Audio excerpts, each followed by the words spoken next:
ពេលកន្លងនៅសបាយទាំងចិត្តទាំងកាយនាងមកជាមួយនឹងបងដែលបងនៅក្រៅប្រទេសជាជននឹងតើប្រវេសនាងធ្វើពួកខ្ញុំនឹងមានអារម្មណ៍ដូចជាអ្នកពិសេសជាបងតែងតែចង់មានពេលវេលារាក់ទាក់ជាមួយនឹងនាងខុសដែរឬទេបើសិនជាសន្តានាទៅតាមចម្រៀងតាក់ទងជាមួយនឹងនាងហើយលំទៅនឹងសំនៀងបងយកវេលាបងទាំងអស់ស្វែងរកចិត្តមិនលំអៀង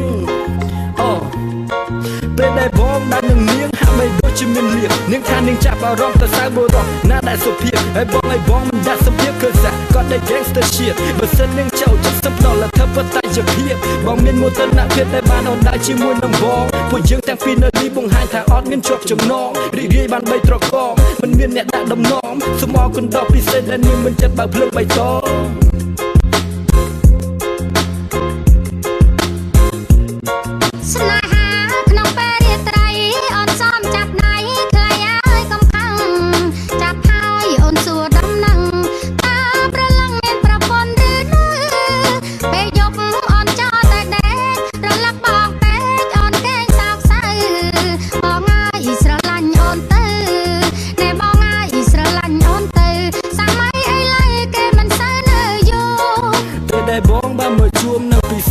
បងគាត់នៅចង់និយាយថាចាប់ចិនចេតនា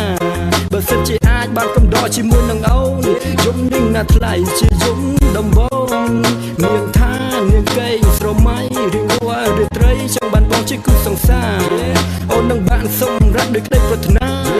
ជុំបុរសដូចជាបងនេះធម្មតាចំពោះរូបបងវិញគ្មានបញ្ហា